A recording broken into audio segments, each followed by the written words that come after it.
2015, something like that. And the video after the recommendation after that was D, also by Andre, and it was very strange because when I looked at the next video, I just thought, oh, that's that D thing that I've heard a little bit about. A couple of people mentioned it to me, and I just thought, why would anyone want to write something that's like C++ but has no libraries? But I think after that video, I kind of got addicted to the idea of D. It just seemed to me as a very, very powerful language. And I think from then on, I started reading more about D. I sort of watched the dconf videos and started sort of downloading the compiler and sort of got it sort of addicted to the language from there. But I think the relevance of this picture is sort of, there's this sort of commonality where people talk about programming languages or programming as being some kind of magic. And it sort of is magic because it's kind of, you do your incantations in the code and you hand it off to the compiler or the interpreter and magic happens, sort of thing. And in this picture, there's a bit of symbolism. I won't stick around too much on it, but like the waterfall in the background is kind of the kind of source of your ideas, really. And a language like D is very powerful in that it allows you to take those ideas and almost in a sort of unconstrained kind of flow of consciousness to make them reality. And R has a similar kind of aim where it's supposed to turn ideas into software quickly and faithfully. And sort of D, for me, like when I was writing, I started off writing a lot of R code, but after a while you realize R is not everything there is to sort of programming, and it's got severe limitations and you have to go and learn other things. But I think D has that power. That's where this idea of saucer and sorcery sort of as a kind of wordplay comes in. And the D language is powerful and can take you places. So that's what this kind of picture is very almost ham-handedly trying to say.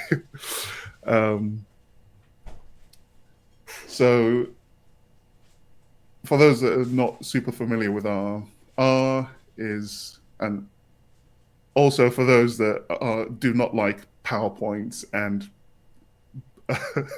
and sort of bullet points, I apologize. But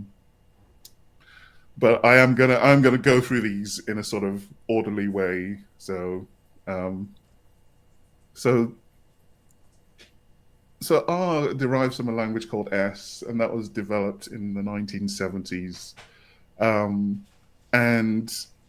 it's, if you look at the S language, R is basically a clone of that language.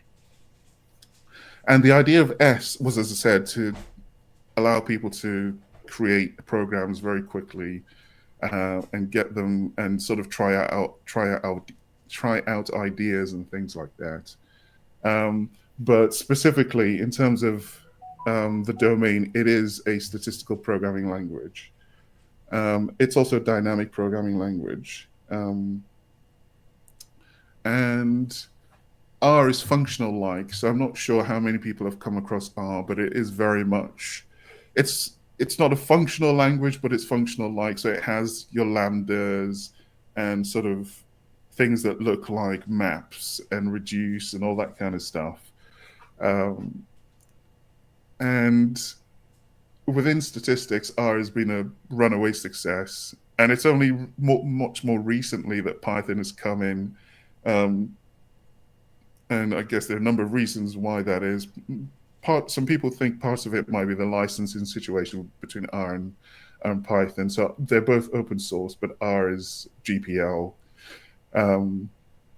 So in a number of places I've worked in, people are very reluctant to build out things in a GPL language because there are restrictions to what you can do with it. But it's still open source. and it's not as restrictive as people think it is. It's also a fantastic language for data processing, but obviously you do hit this limit in terms of capability and speed, performance, whatnot, and people tend to then reach out for other languages.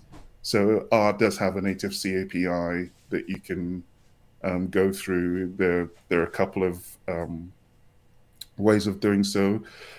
And that's basically what this package hooks into. It hooks into something called .c call, which is what one of the native sort of C APIs for R.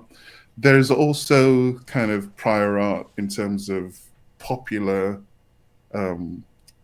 ways that people reach for performance in R, and one of the main ones is Rcpp, which is a C++ kind of library for R. And C++11. C++11 is the newer kind of package, but it's called C++11, but it uses, I don't think they both support much later versions of C++. There's also R Java and Julia. So this is sort of, it's not everything, but it's kind of like the brief overview of foreign function packages in R. So in terms of Saucer, I would say that the aim of there are a few things that I want this package to do. And one of the first things is that it should be very, very easy to use and familiar. So there's this code snippet on the side. It's just a basic sort of hello world. But it's written as a string that you can call from R and just call the function straight away. And I want people to be able to write that code along with their R code, like they can do with C++, compile the code and call it there, and kind of build up their expressions, build up the things they want to do within D, have it included in R, and then make that step to putting everything in D scripts, and then in the end into D packages that are then included in an R package. I want that system to be very, very easy for people. And I think got off to quite a good start with that. So it's sort of easy code compilation integration with D, and then sort of easy to say, I want this function included or exported into R so that I can run it from R. So it's this export functions, which has a little bit of flexibility as a user-defined attribute. And that's one of the really cool things about D, that you can write this this user-defined attribute, and it's very, very easy as part of the D language to export that, wrap that in the right way, all done at compile time, and have that ready for the user. Just import it straight back into R, and there'll be some code examples of that. Also, there's the idea of going the other way, so not just calling D from R, but also calling R from D.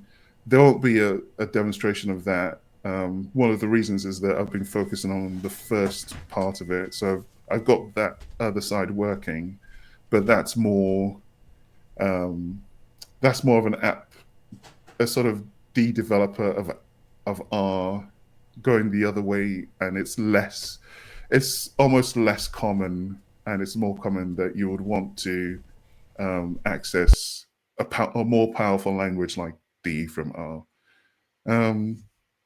So the two bits of code that I've got there, one is I can include my D sort of snippets within my R code, and then the other one is I can write like some D code in scripts, and then pass them into a function in R, compile it, and have that functionality available for me in R.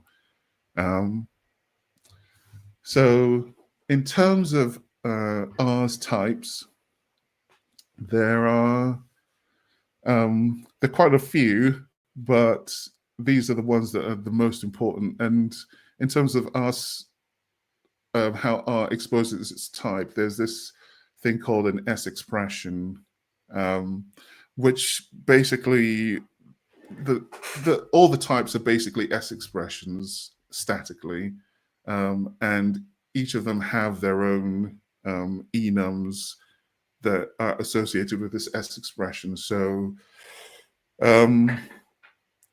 a double vector would be a real expression, as you can see on the right hand side. An integer vector is an int expression, and in R, all the basic types are vectors. They're basically atomic vectors,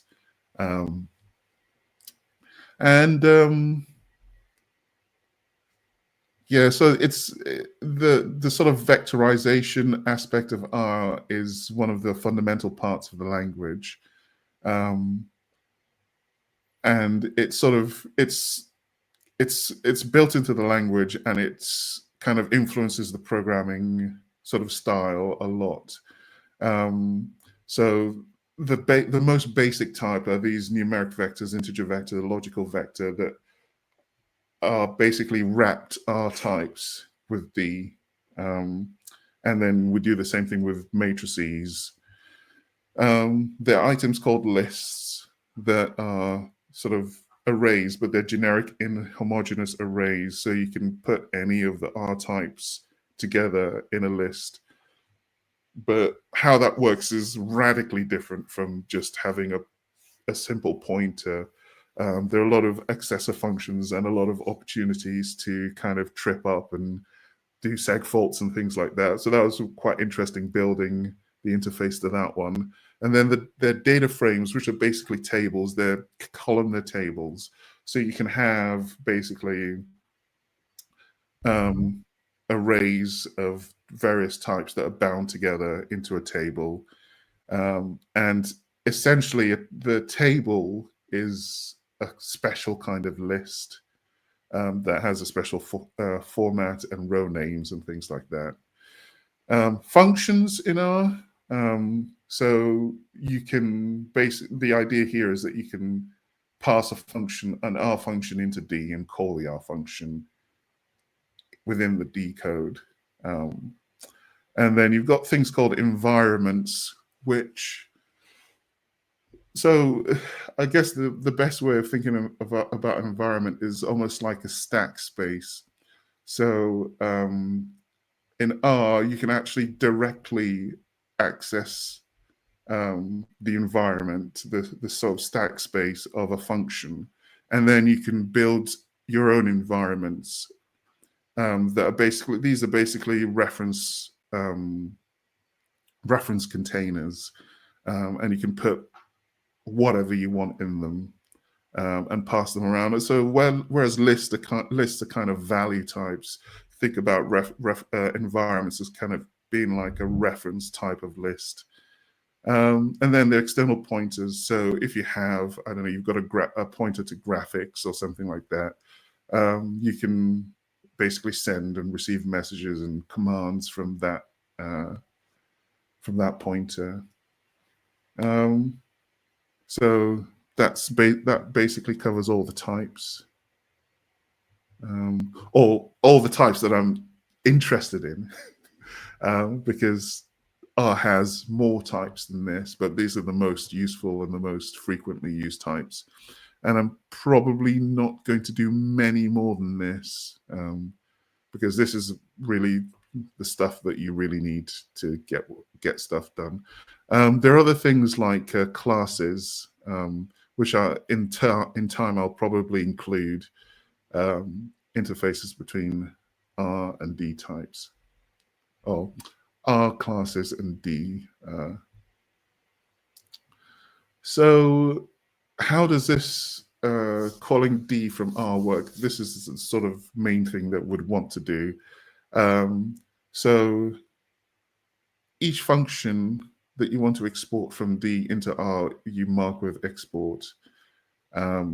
And then we use D's compile time programming tools. So, I mean, at this point, I've seen this kind of code so much in D. It's almost I guess to other people outside the community, like this is extremely powerful stuff. But in the D community, this is almost pedestrian. But it's very strange when you're writing this kind of code, because you just think, I can't believe I'm actually I'm actually just pulling all this stuff together at compile time and basically messing with everything and wrapping everything and creating all these functions and then recompiling them, bringing them into R and executing them. It's very it shouldn't be this easy, but it kind of is, and it's pretty impressive that D makes things like this almost trivial. So we can convert any of this of our D arguments that we've got. So I think we'll come to see a little bit about this later. We can convert these things into S expressions, as I mentioned before. So if you're calling C code from R, the idea is that you can wrap everything into, or you can convert most basic C objects, whether they're arrays and individual sort of basic types, you can convert them into S expressions and then make them available in R proper, in the R runtime. So the idea is that when we export a D module, we basically wrap the relevant parts of the D module that we want to export into into this interface provided by R, and make it available as an R module with its own namespace and export it to R, where it can be called. And demonstrations next. So let me stop sharing and start sharing. Does anyone have any questions about what I've said so far? So you have, I think in one of the earlier slides, you had a case where you just wrote decode and put it in it looks like a string, I'm assuming, from the R language. Is the project calling the compiler, or do you still have to compile that code? Yeah, so let me reshare that. D functions, and then you had a string that you were just sending in like decode. It's probably on the fourth slide or third slide, one of those. So let's go back. This one, yeah? No. That one. Yeah. So the code on the left, and I apologize for the lack of syntax highlighting. I literally wrote this today, but I haven't had much time. But so yeah, this code example. So yeah, you're absolutely right. So you create a string, and in R you can actually, I guess it's a bit like Python. You can have a string with single or double quotes. And this is creating a string that's essentially a function that you want to export. And this D function, what this does, it takes that string, it wraps it into a D module, and then it creates all the linkage code within that needs to occur, does the compilation. So there's a translation step, there are 2 compilation steps, and then it loads that into R, and then you can call hello world. Okay, so this is doing the compilation. It's not like a separate. Exactly. This is all done exactly as it's written. Okay, neat. And the example at the bottom is, so let's say you've been working in this way. You've sort of got your strings, and you think you've got program together. You can put your program then in D scripts, and then compile them using the command at the bottom. Now, the way it works is the only functions, at least at the moment, only functions in the first document are exported. So if you mark anything to be exported in the later documents, that's not exported. The items in the later documents are treated as support sort of references to whatever you've got in the first one. So you've got all your exports in average random.d. Anything you want to export is in there, and the rest of the code is dependencies for that, any dependencies you've got for that. That's how that works at the moment. And keeping it like that, and seeing how that goes, and seeing what people require, or whether they want something different from that.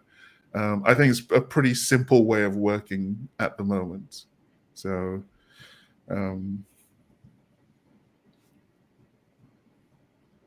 Excellent. Thank you.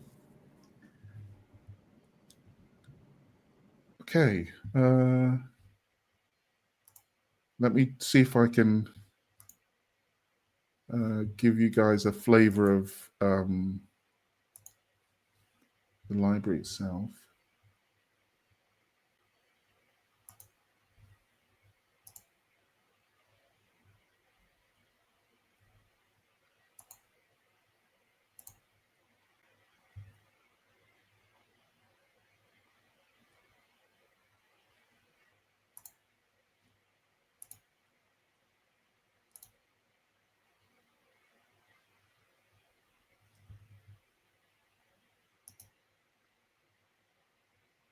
Okay, I don't know if I've successfully shared that. Can you see this? I can see it looks like a VS Code. Yes, VS Code. Yeah, it's the free version of VS Code, VS Codium. Let me see if I can increase the font size.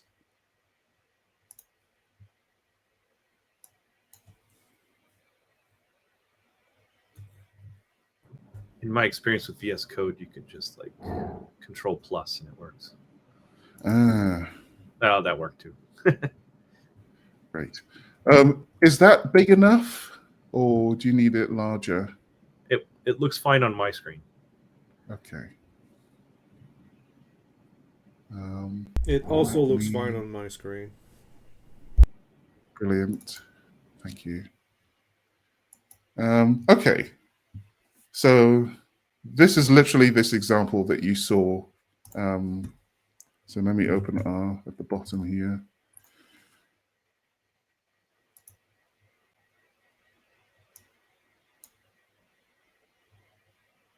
I'm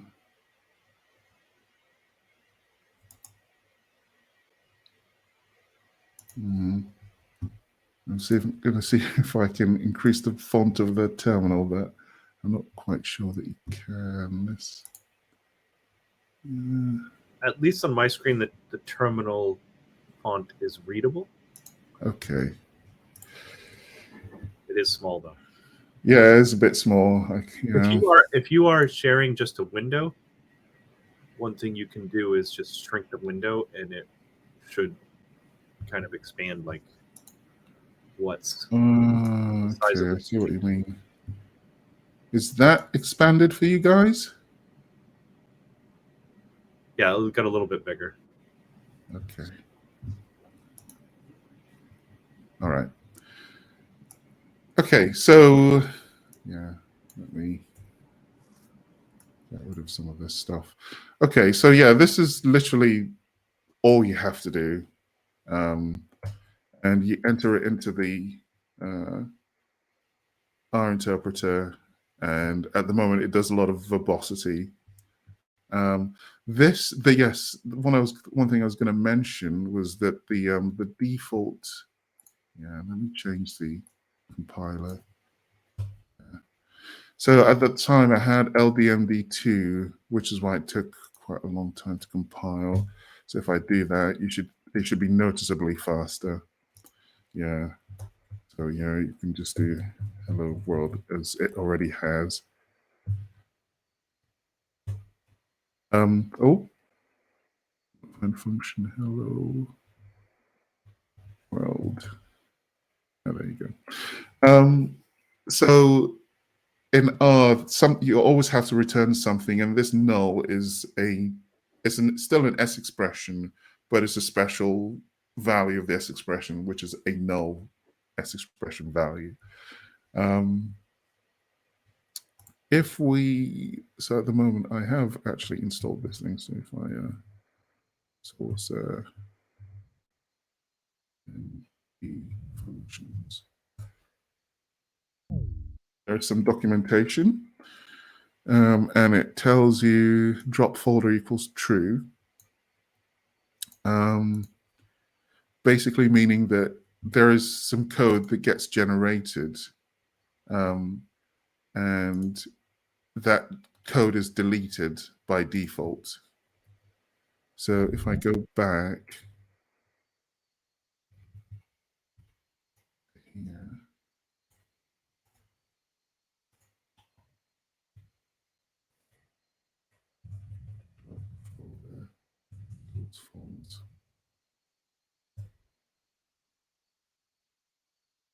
we can then go into this folder and kind of have a little look at the guts of what it's thrown out there. So I guess we can start with the wrapper on the R side, and there's this thing called .call, which is the sort of C interface call mechanism for R. And the name of the function it's calling is this thing called hello world. There's actually a package. So a package, an R namespace gets created on the fly. And this thing is a UUID because I haven't named it. So there's just that default UUID gets associated with it. And there's a dynamic load command that loads, there should be a dynamic file here somewhere, which loads this dynamic file.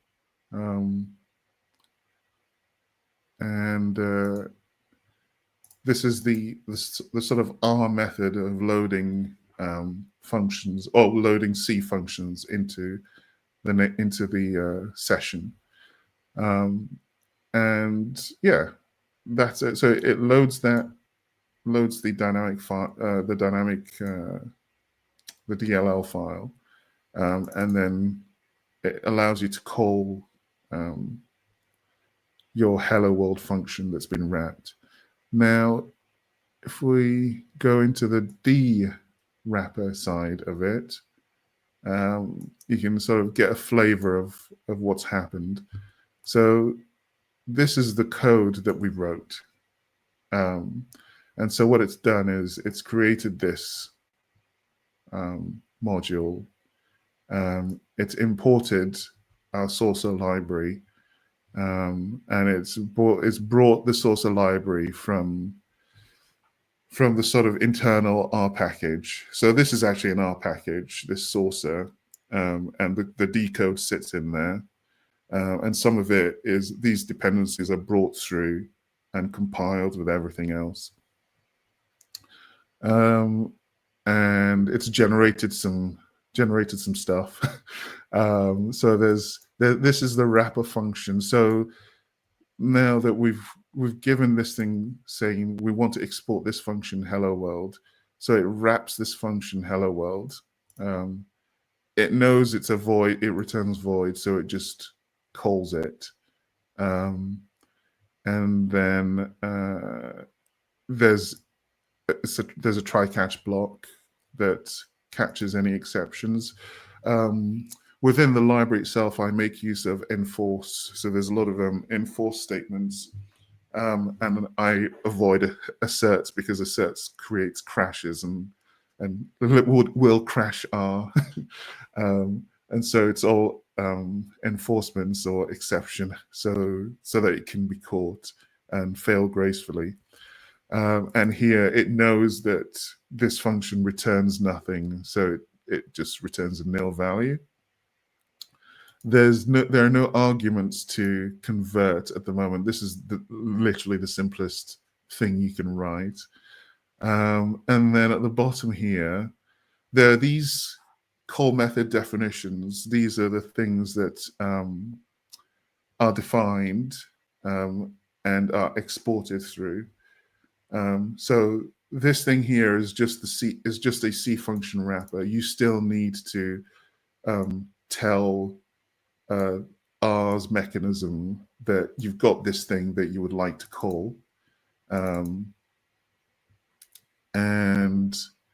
that this is all wrapped up here. So this is the and then you have what happens when you initialize the whole thing. So this is sort of startup and tear down of the library itself. And it does make use of these initialize and terminate.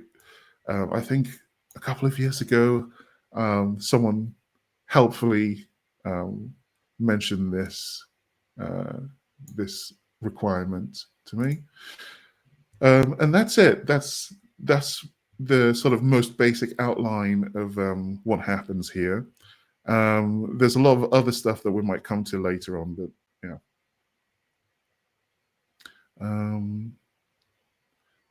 Any comments or questions or things?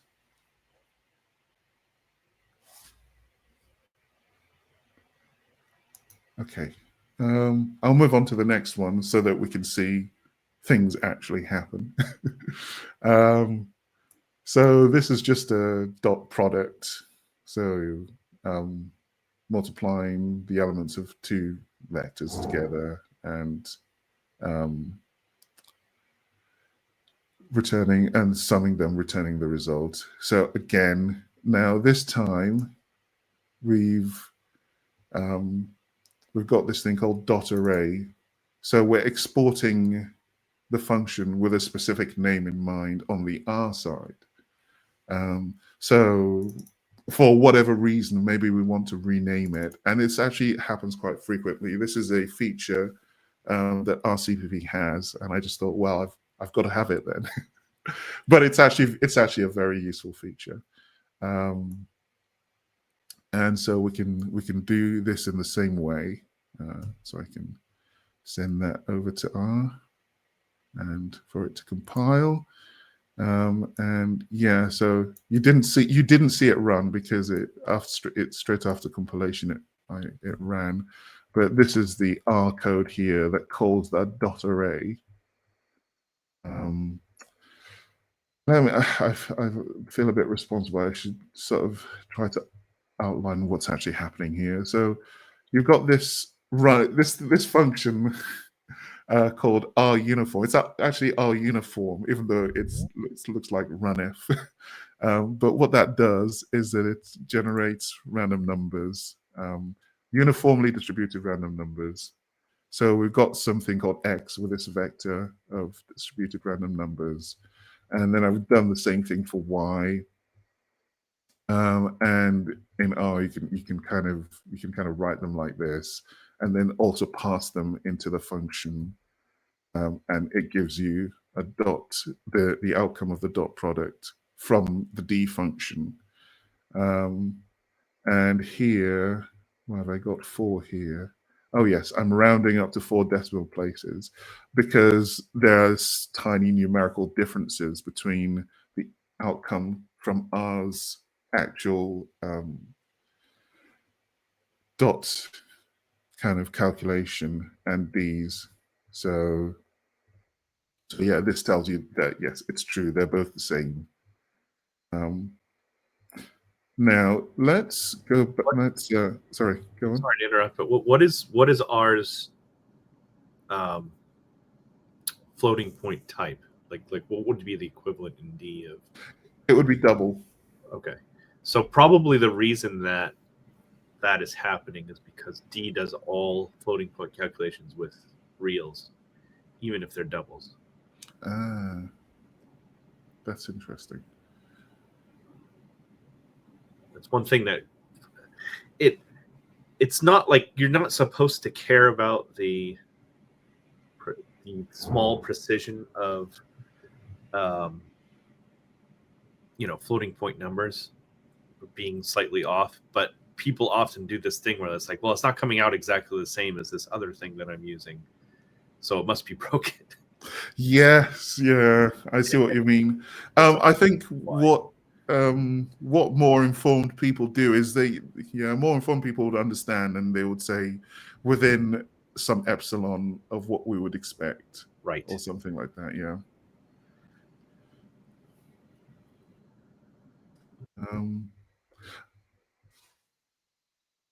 If I come down here, let me copy this and say drop folder default. So now we can have a look at what actually happens this time. This is a lot more interesting.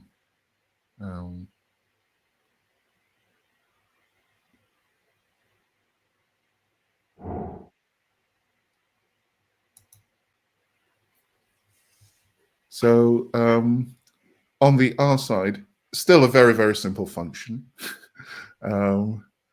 So dot array equals function xy, and then the dot call as you saw before, and then this, and then the package, and then you pass the arguments in. On the D side, if I can find that. So this is our original function that we wrote. And then this our wrapped function here is a bit more interesting. So we can see we're returning an S expression, and we've got two S expressions. So basically, every function that we export is going to have this kind of a wrapping format where each argument that you have in your function has to be converted to an expression from whatever it was. So in here, we've got our dot array function that's wrapped. We've got this too. And in this case, we're going to double from our S expression, to double array from our S expression. And this is obviously a template that I've written to do this. And then here we say, if this thing is actually an S expression, then just return it. Otherwise, convert it to an S expression from whatever it is. And then there's a try catch, etc. And all this stuff is basically the same, but now we've got parameters. So yeah, that's how that works. So I'm 8 minutes over. Now I'm literally only scratching this is my introductory my introductory script, but I literally have scripts for every kind of type that I mentioned before, and some of them are larger than others. One thing I should probably show that I think is actually quite cool is something I did yesterday. I literally committed this yesterday. And let me see if I can find this. For what it's worth, Chibisi, there's no time limit. You can, as long as people are willing to tolerate. our code, then we can rapturously listen.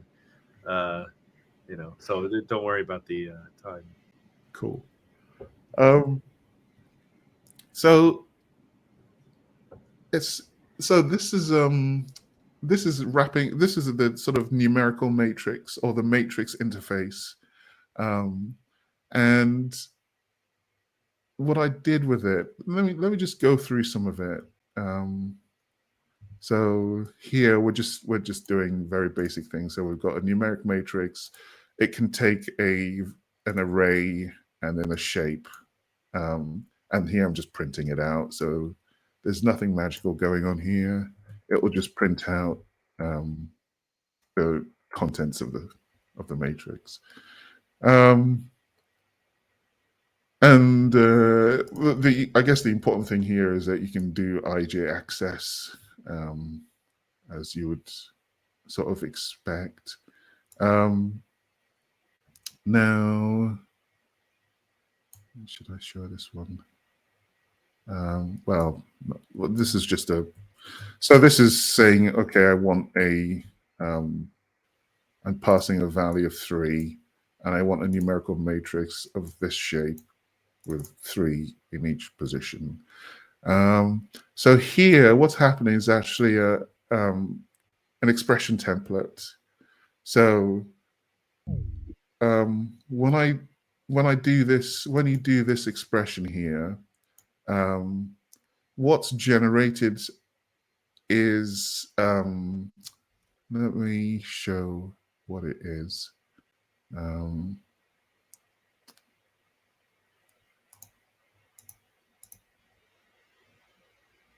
So R matrix. So this is the matrix expression, and each time. So let me go down and show you the operation.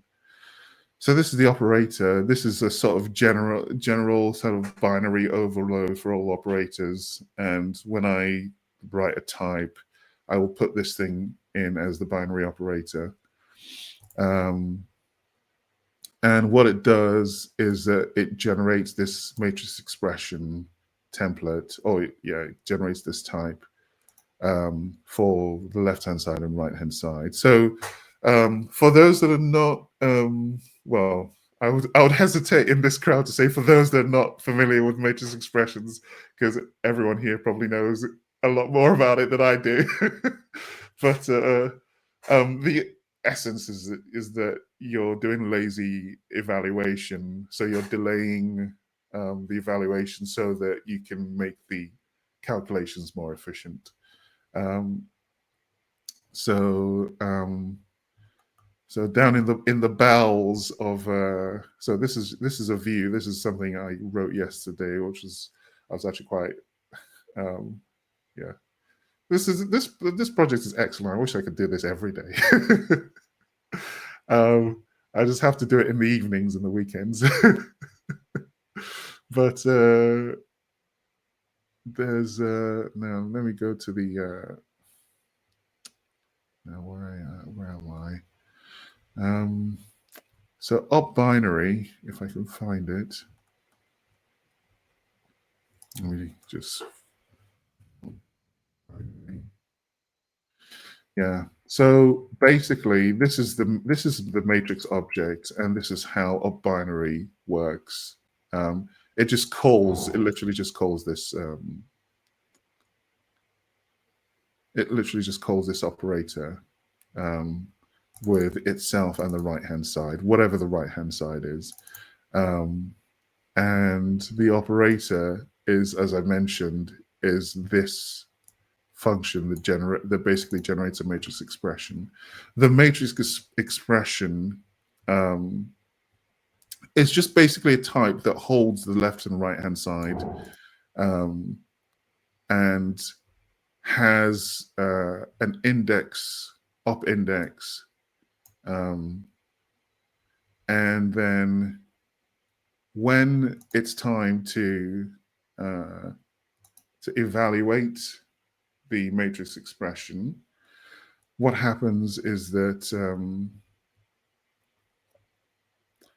So if I can go back, sorry about jumping up and down here. So I go back here, and it might be nice. Keep going down. Essentially, what happens up.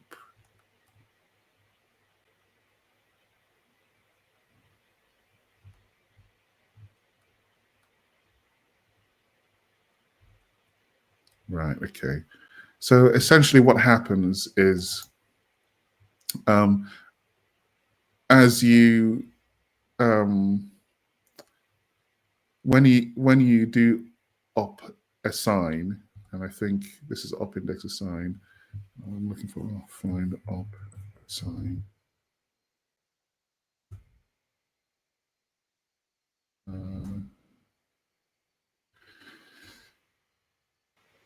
There you go. So when you do op assign, what it does is then it does the calculation. It asks for the index, each index, and runs the for loop over the matrix to do the calculation. And this whole thing is this thing here is the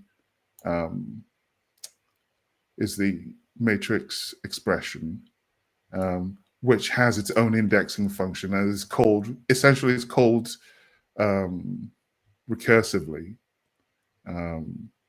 So it's got its own op index, and it does. When you're using these matrices inside D, are they converted to a D type, or are they still using the R storage and everything? Right. Okay.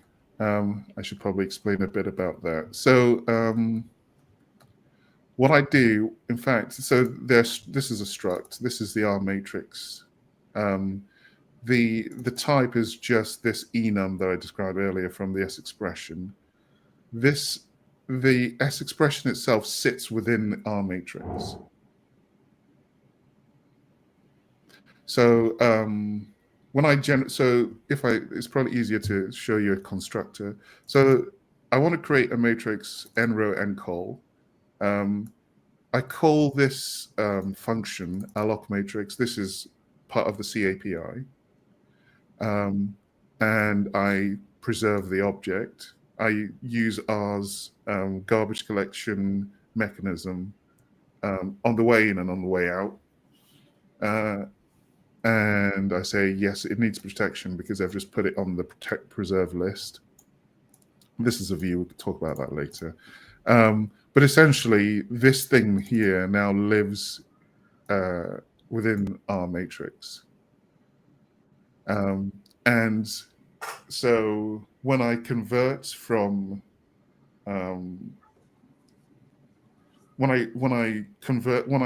if I need to return this matrix, I simply cast it by just taking the S expression.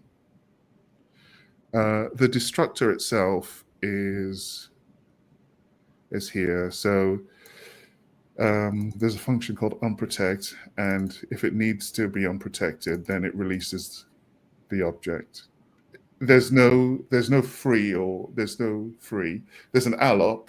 There's this thing can be freed if you need to. It's just basically using garbage collection or reference counting or something. Exactly. It's just basically using R's garbage collector. So you are storing. Well, this is not the type that we were looking at, right? No, this is the matrix type, but this S expression is a pointer itself. Okay. Essentially it's a pointer to memory. So the accessor functions that I've wrapped. So like C functions that you use to hold it. I was just wondering if when you take an argument of an R matrix in D, do you convert it to a D type and then on the way out convert it back, or is it directly out? No, it's I've decided that it's probably better just to wrap the object and make the make it available in D. So so I can, like, this thing allows me to get the pointer, so I can still access. So I've got, like, this is a generic accessor for all the different matrix type, all the different types, but I can access the actual pointer, and this is what I use to do the arithmetic and things like that. So it's almost like writing your own. It's actually probably a bit more involved than writing your own, because you still have to do the indexing. So everything is here. You still have to. Yep. I'll just see if I can get index. So you still have to do this kind of, because it's row major. Sorry, column major.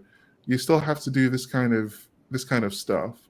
But I guess you can think of the S expression almost like a pointer to the data, almost like that. But it's still, yeah, because you can just access the data from that.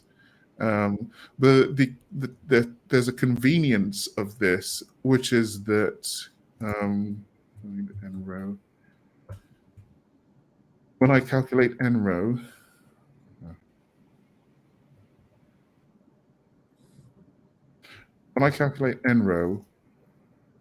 I can just get the n row and the number of rows and number of columns from the S expression directly.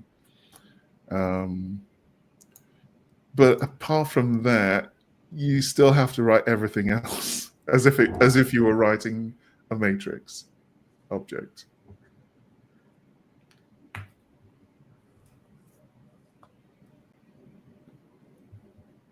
So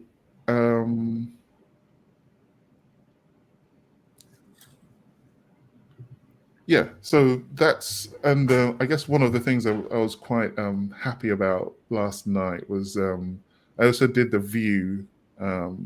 So what this is if I go back to my matrix example, is the very last.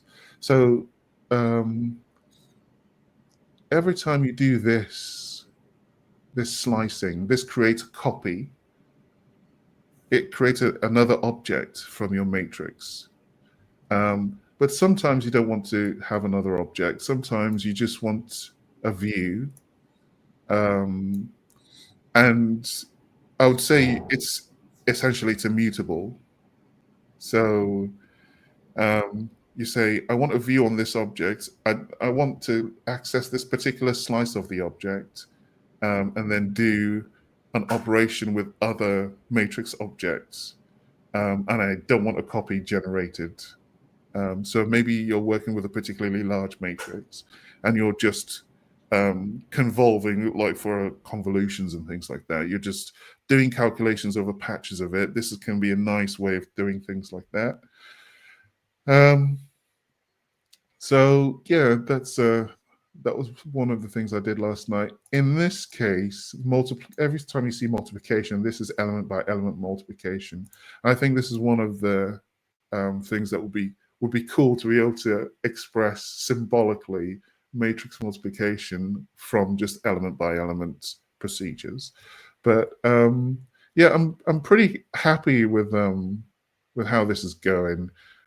So in this particular example, I'm doing some operations, and then this thing here is a matrix expression, and I'm assigning it into this slice. So there's no copying going on here. One of the nice things about D is such an amazing language. So one of the things was that I just thought to myself when I was writing this thing, I just thought, what happens if I return one of these expressions? What was it?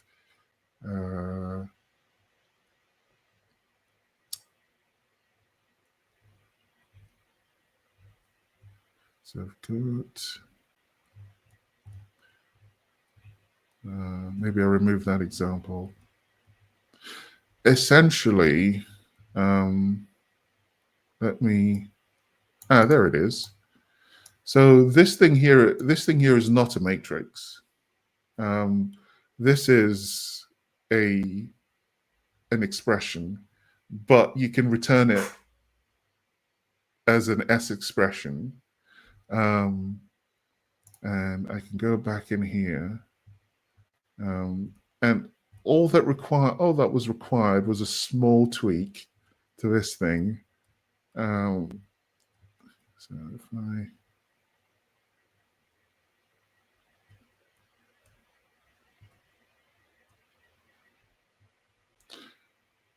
So this is the upcast, and it casts the expression to a matrix result. And it does it by essentially accessing a constructor to numeric matrix, to the matrix itself. Ooh, okay, I've got to watch out for that. Let me just note this one down, because that shouldn't say numeric matrix. It should be a generic matrix. Line 98. Matrix.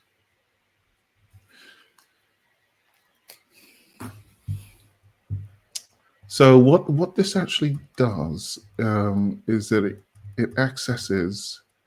I hope the delay isn't too much, and you guys can see what I'm trying to explain. I don't want to be overly talking to myself, and maybe I should stop soon before everyone gets super bored. So let me. Now, where is it? So yeah, so this is a constructor. This constructs a matrix from a matrix expression, essentially. So what that does is that it does exactly what you'd expect. It does some allocation because it has to construct a matrix. Moves all the data, does the calculation, and allocates and not allocates. It does the calculation and inserts the outputs into each index as it should, and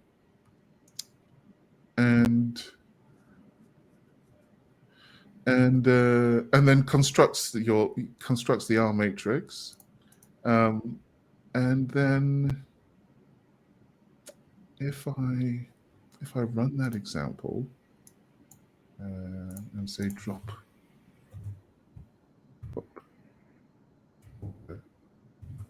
False.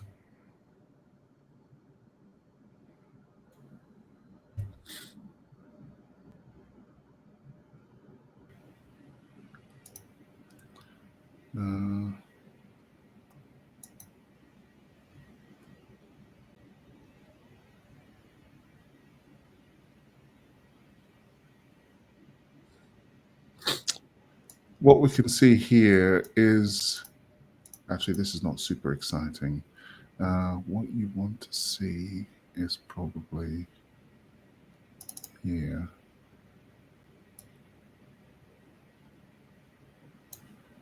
This is, yeah, so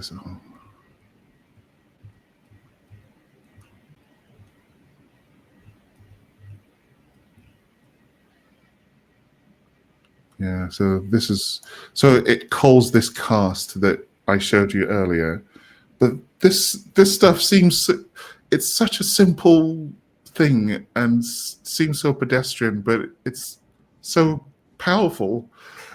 Anyway, sorry to go off on that one, but yeah, I'm going to stop there. Thank you very much for doing the presentation. I think this looks really cool. I personally have never used R or anything like that. Like, I'm not into statistics and things like that, but I like the whole aspect of like the ways people use D to wrap other languages. I think is really fascinating. And I had a question, like if I've never used R, which I haven't, what would be something as a D programmer that would interest me in using it? Like what would cause me to say, oh, maybe I should try out this Saucer project, and like what need would I have to? to be interesting? I think it would have to be something to do with either something within the RC API that you might not have known about, or that you need to access. So RC API is actually quite it's quite varied. Let me see if I can open up one of these that show you what the innards look like a bit. Let me scroll to the bottom. Yeah, so there are things like random number generators specifically for statistical analysis, doing density, commutative distribution functions, probabilities over different distributions. If you ever needed something like that, then that would be a good reason to kind of access the R API. And those you can actually have as a standalone library. If you're working with, if you wanted to build your own table, but you didn't want to do it from scratch, you might choose to use R's data frame backend if you needed that in concert with something more kind of statistical. I mean, what I would say is that this backend is primarily for statistical analysis, and I think that would be what you would access it for. If you wanted to build models, things like that, that it would be particularly useful for that as well. I don't know. I'm not selling it very well, am I?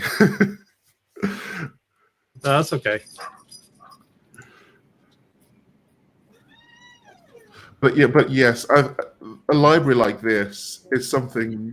The primary target is other R programmers that look at C++ and think, I'm not sure I want too much of that.